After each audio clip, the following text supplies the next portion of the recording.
आज की सबसे बड़ी खबर आपके लिए यह है कि अब पत्रकारों पर हुए हमलों को लेकर एफआईआर दर्ज होने लगी हैं। हमारे लिए एक बहुत संतोष की और खुशी की ये बात है।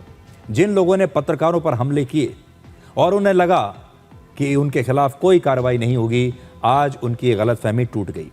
20 जुलाई को जंतर मंतर पर रिपोर्टिंग के दौरान एक महिला टीवी पत्रकार पर हमला हुआ था और इसमें अब पहली एफआईआर दर्ज कर ली गई है। रिपोर्टिंग के दौरान इस महिला पत्रकार को पीटा गया, सिर पर हमला किया गया, जबकि इस पत्रकार के साथ जो कैमरामैन था उसे पकड़कर शूटिंग रोकने की कोशिश की गई। कॉकरोच आंदोलन के दौरान कई महिला पत्रकारों के साथ बदतमीजी की गई, उनके खिलाफ नारेबाजी की गई और उन्हें घेर लिया गया, काम करने से रोका गया और बड़ी मुश्किल से वो यहां अपनी जान बचाकर यहां से निकली। एक बार फिर से उन तस्वीरों को देख लीजिए।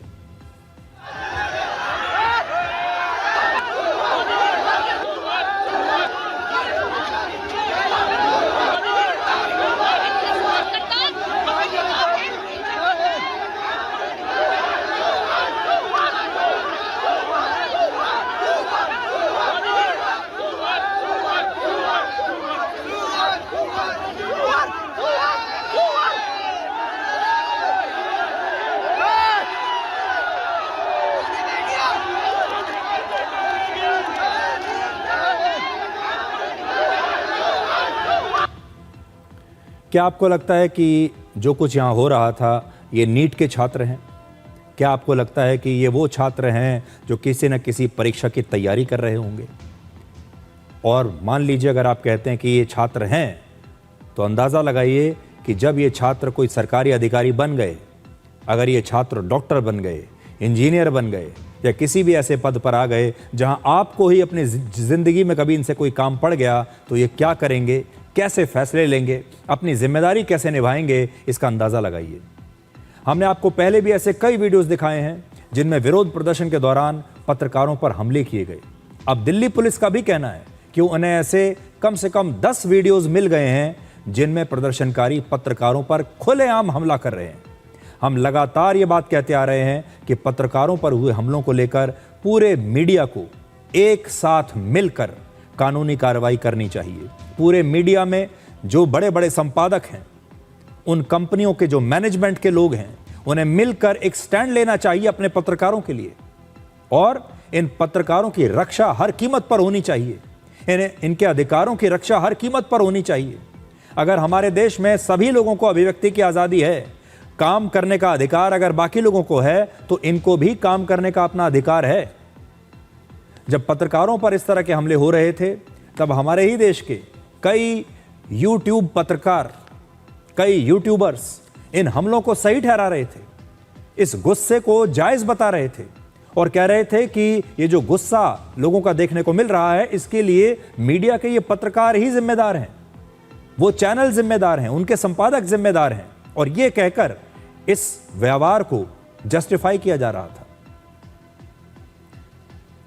अगली बार आप देखिएगा, ये तो इस बार का आंदोलन आपने देख लिया, अगली बार अगर इन छात्रों ने आंदोलन किया तो उस बार क्या होने वाला है आप कल्पना भी नहीं कर सकते।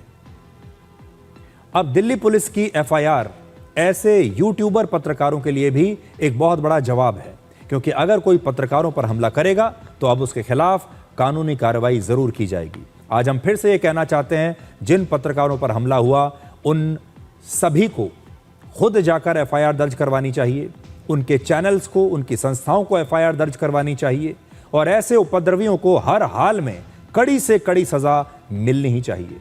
उन्हें यह कहकर डिस्काउंट नहीं दिया जा सकता कि ये लोग मोदी सरकार और देश के मीडिया से नाराज हैं, इसलिए ये मीडिया को काम नहीं करने देंगे। ये उन पत्रकारों की पिटाई करेंगे जो पत्रकार इनसे सहमत नहीं है, जो पत्रकार सही को सही कह रहे हैं, गलत को गलत कह रहे हैं, ये उन्हें काम नहीं करने देंगे। ऐसा नहीं हो सकता। 28 जुलाई को सुप्रीम कोर्ट के आदेश के बाद पश्चिम बंगाल की सरकार ने भी अब यह फैसला किया है कि कॉकरोच प्रदर्शन में शामिल ऐसे लोगों को रिहा नहीं किया जाएगा जिनका आपराधिक रिकॉर्ड है। यानी इन प्रदर्शनकारियों में जो अपराधी थे उन्हें नहीं छोड़ा जाएगा। छात्रों को तो छोड़ देंगे, लेकिन अपराधी नहीं बचेंगे।